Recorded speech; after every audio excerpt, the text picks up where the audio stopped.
읽어드리도록 하겠습니다. 내가 만일 괴롭지 않았더라면 하나님의 사랑을 받아들일 수 없었을 것이다. 만일 모든 형제자매가 괴롭지 않았더라면 하나님의 사랑은 전해지지 않았을 것이다.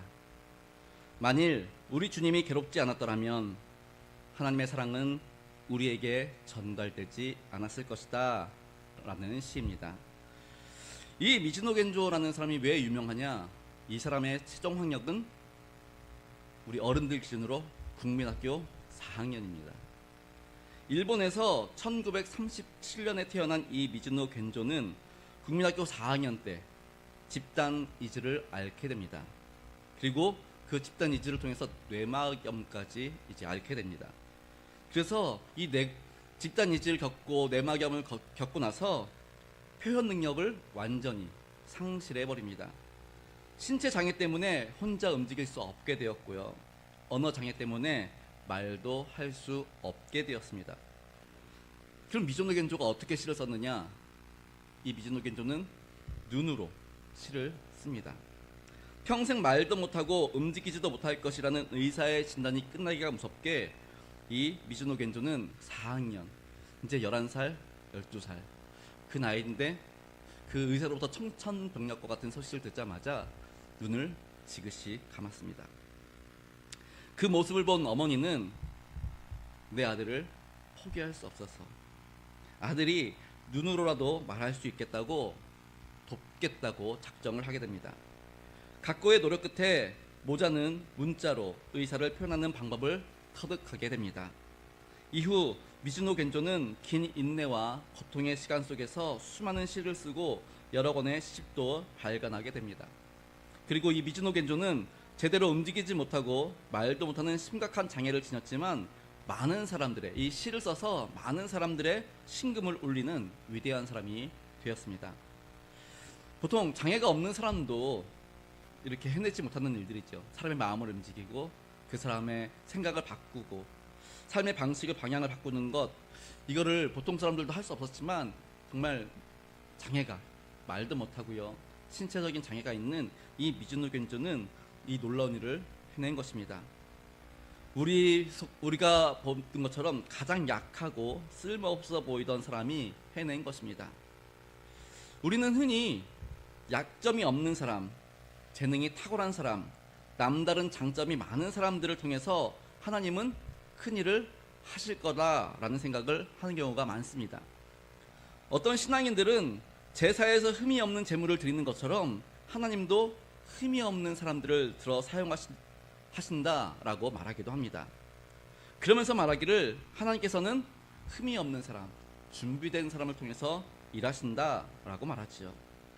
그러나 신앙생활을 쭉 해보시면 알겠지만 이거는 굉장히 큰 착각 중의 착각입니다.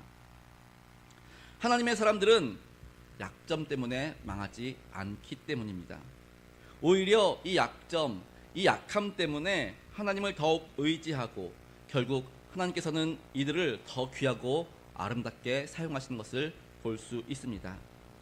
세상의 눈으로 볼 때는 정말 별 볼 일 없어 보이고 아무짝에도 쓸모없어 보이지만 하나님께서는 오히려 그런 사람들을 더 놀랍게 사용하십니다. 약할 때 강함이 되시는 주님은 실패하고 모자란 사람, 두려워하는 사람, 한계에 부딪혀서 낭망하고 정말 실망하고 어쩔 줄 몰라하는 이런 사람들을 다독이시고 세우셔서 주의 용사로 삼으시는 줄 믿으실 수 있기를 바랍니다. 하나님의 섭리와 경험을 경험하여 십자가를 지고 나가는 강한 용사로 탈바꿈 시키시는 것입니다. 사도 바울을 통해 성경은 우리에게 이렇게 말씀하고 있지요. 우리 고린도후서 12장 10절 말씀 함께 읽겠습니다. 시작.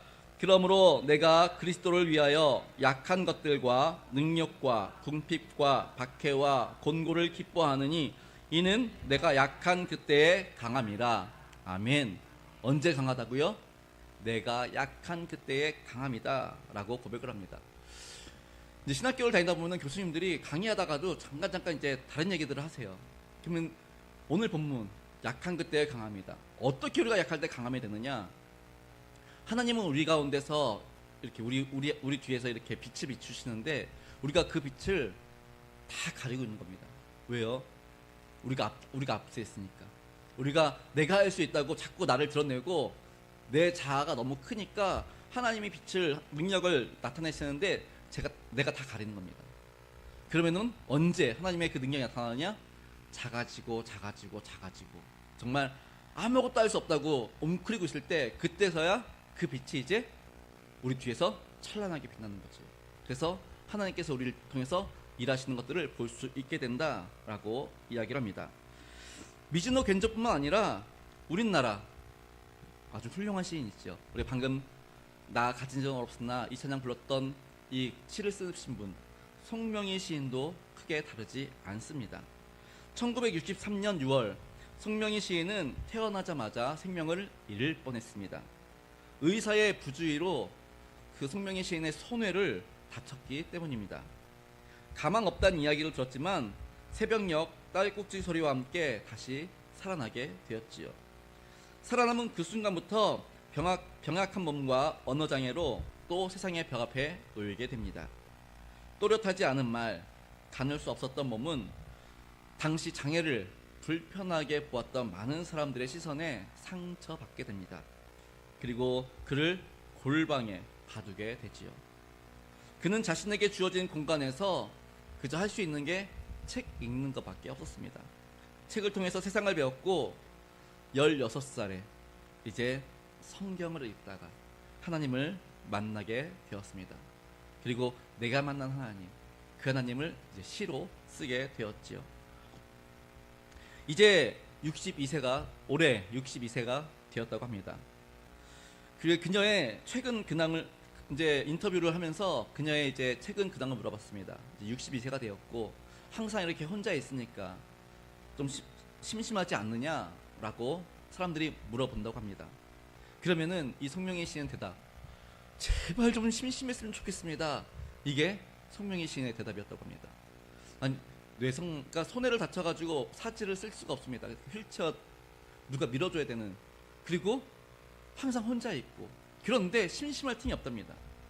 그러면서 하는 말이 나는 하나님을 만난 이후로 늘 바쁘게 삽니다. 하나님 생각하느라 바쁘고 그 하나님 생각하면서 하나님 주신 그 은혜를 기록하느라 바쁘고 시 쓰느라 바쁘고 감사하느라 바쁘고 정말 심심했으면 좋겠습니다. 그렇게 대답하셨습니다. 그래서 그녀는 올해 6월 21일 또 50편의 시를 담은 그 나라라는 제목의 시집을 발간하기도 했습니다. 이처럼 하나님께서는 약한 자들을 들어서 놀라운 일들을 행하시는 것을 볼 수 있습니다. 성경 속에서도 약할 때 강함 되시는 주님으로 인해 놀라운 일들을 행한 사람들이 여럿 등장하지요. 대표적인 인물이 우리 잘 알고 있는 모세라고 부를 수 있을 겁니다. 모세 물론 애굽의 왕자로 컸습니다. 그리고 잘 컸지만 이제 광야로 내몰리게 되죠. 미디안 광야에서 40년을 살면서 40년 동안 광야에서 양을 쳤습니다. 양을 치면서 누구랑 이야기를 해요? 양이랑 얘기해요? 아니면 누구랑 얘기를 해요? 그렇다고 미디안 광야에서 양 치는 사람이 뭐 국정 정반에 대해서 얘기를 하겠어요? 아니면 국가 양성, 지도자 양성을 위해서 교육하겠어요? 뭐 하겠어요? 그냥 양이 먹을 풀이 어디 있는지, 양이 마실 물이 어디 있는지, 어느 양이 아픈지, 어느 양이 건강한지 이거 살피느라 바쁘겠지요. 그리고 한번 나가면 몇 날 며칠 노숙자처럼 이렇게 돌면서 양이랑 얘기하겠어요? 그냥 이제 가는 거죠. 그러니 입이 뻣뻣해질 수밖에 없고요. 그 다음에 애굽에서 공부했던 그 모든 것들 40년 동안 다 까먹는 거지요. 정말 그동안 배웠던 학문도 언변의 기술도 넘치는 활력과 힘도 다 사라진 모세 80세의 나이에 정말 늙음하게 가지고 이제 언제 가나 그러고 있을 그때에 하나님이 모세를 부르시지요. 모세가 뭐라 그래요? 저는 안 돼요. 저는 할 수 없어요. 이렇게 나이도 많고 이제 내가 뭐 할 수 있겠어요. 그런 모세를 하나님은 어떻게 해요? 놀라운 이스라엘의 지도자로 삼으셨던 것입니다. 모세뿐만 아니라 다윗은 또 어때요? 우리가 다윗을 보면은 다윗 이스라엘의 위대한 왕으로서 막 칭송받고 그러니까 박수치고 그러지만 사실 다윗은 정말 형편없는 인물이었습니다. 이새의 막내 아들, 8번째 아들이지요. 당시 이스라엘의 위대한 지도자 사무엘이 이새의 집에 찾아옵니다. 그리고 당신의 아들들을 다 내 앞에 세우십시오 라고 얘기했습니다. 근데 이새가 아들들을 다 불렀어요. 누구 빼고? 다윗 빼고, 막내 빼고 7아들을 다 불렀어요. 그리고 7아들을 다 보입니다. 근데 사무엘이 보니까 다 아니래. 하나님이 더 있냐, 아들 더 있냐 그랬더니 막내가 있긴 한데 지금 그냥 딴 데 보냈어요. 빨리 데려오라고. 그 아이가 올 때까지 나 아무것도 안 한다고. 그러니까 이제 서둘러서 형들이 다윗을 데리고 오지요. 이게 무슨 말인지 아십니까? 다윗은 누구 앞에 내세우기 정말 부끄러울 정도로 별 볼 일 없는 아이였다는 겁니다. 아무도 다윗을 인정하지 않았고 그저 그 집의 막내 아들, 그렇게 보았던 거지요. 누구에게 자랑할 만한 아이도 아니었고 누구에게 이렇게 인사시킬 만한 아이도 아니고 그냥 정말 아무것도 아닌 그런 아이였다라는 것이죠. 하지만 하나님은 세상 사람들 눈에 보잘것없어 보였던 다윗에게 기름을 부으시고 그를 통해 놀라운 일을 행하시며 이스라엘의 가장 위대한 왕으로 삼으셨습니다. 혹시 우리 성도님들 이스라엘의 두 번째 사사 누군지 아시나요? 이스라엘의 두 번째 사사 에훗이라고 합니다. 에훗. 근데 에훗이 어떤 사람인지는 아시나요? 에훗. 우리 뭐 기드온, 삼손 이런 사람 너무 잘 알지요. 근데 에훗 어떤 사람일까요? 왼손잡이래요. 왼손잡이. 그런데 재미있는 게 에훗은 베냐민 지파예요. 베냐민 지파. 이게 베냐민 지파라는 뜻이 뭐냐면은 오른손의 아들이라는 뜻입니다. 그러니까 오른손의 아들의 지파에서 왼손잡이가 태어난 거예요. 희한하죠? 이라는 단어의 뜻입니다. 그러니 우리식으로 말하면 장애인인 셈이죠. 에훗은. 그러니까 이 에훗의 이야기는 당시 장애인이었던 에훗이 모아방 에글론을 어떻게 해요? 쓰러뜨리는 그러한 내용이 되는 겁니다. 당시 장애인은 여호와의 성회에 들어갈 수 없었지요. 그래서 에훗은 모아방 에글론에게 조공을 바치는 정말 치욕스러운 일을 감당했습니다.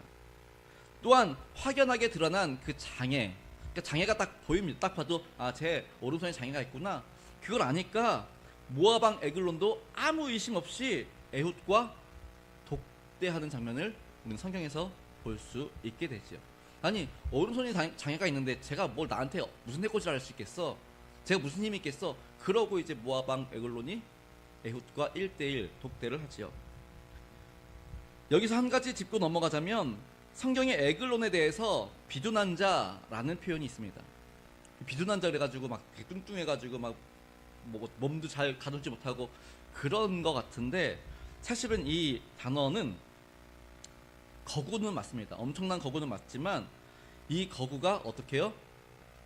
힘도 좋고 키도 크고 덩치도 있고 그런 거구를 말합니다. 그러니까 우리가 말하면은 이제 골리앗처럼 이렇게 등치 크고 그런 거구를 말하는 것이죠. 그런데 장애가 있는 에훗이 그 거구인 모아방 에글론을 쓰러뜨린 파격적인 사건, 이게 바로 에훗의 이야기인 것입니다. 베냐민 지파 사람 에훗, 사람들의 눈으로 볼 때 장애를 가진, 정말 그래서 너는 그냥 정말 치욕스러운 일, 모아방 에글론에게 가가지고 조공이나 바치고 와. 정말 아무도 안 하는 정말 치욕스러운 일을 시킬 만큼 정말 비천한, 인정받지 못하는 그러한 사람이었습니다. 그러나 하나님께서는 이 에훗을 통해서 놀라운 일을 행하시지요. 사랑하는 성도 여러분, 하나님은 사람들의 편견과 교만을 없애기 위해 에훗을 사용하셨음을 믿으실 수 있기를 바랍니다. 그래서 어떤 성경학자는 에훗에 대해서 이렇게 말합니다. 오른손을 쓰지 못했던 에훗, 그는 자신의 약점 때문에 어쩔 수 없이 하나님을 더 의지할 수밖에 없었고 또 하나님만 바라볼 수밖에 없었습니다. 그랬더니 하나님이 친히 에웃의 오른손이 되어주셨습니다 라고 이야기를 합니다. 약점과 연약함이 하나님을 의뢰하게 만드는 요인이 되었다라는 것이지요. 하나님께 의뢰할 때 하나님의 오른손이 에웃과 함께 하셨던 것처럼 우리의 연약한 삶 가운데, 부족한 삶 가운데 하나님을 의지하고 의뢰하고 하나님 바라볼 때에 우리의 연약함을 채우시는 그 하나님을 경험하게 될 줄 믿습니다. 그래서 그분이 뭐라 그러냐면은 하나님의 오른손이 나의 오른손이다 라는 멋진 말을 합니다. 한번 해볼까요? 하나님의 오른손이 나의 오른손이다. 이제 이게 에웃의 고백이라면 우리는 어떻게 해야 돼요? 우리의 약한 부분을 놓고 하면 되죠. 나의 저희 어머니는 눈이 항상 눈이 잘 안 보이신대요. 그건 하나님의 눈이 나의 눈이다 이렇게 고백하는 거죠. 또 나의 약한 부분들, 내가 다리가 아파, 하나님의 다리가 내 다리다. 그런 믿음의 고백을 통해서 하나님의 놀라운 기적들을 경험하실 수 있기를 바랍니다. 이제는 약점을 제거해달라고 기도할 것이 아니라 하나님, 그 나의 약점을 통해서 하나님의 강하신 팔이 역사하시는 통로가 되게 해주십시오 라고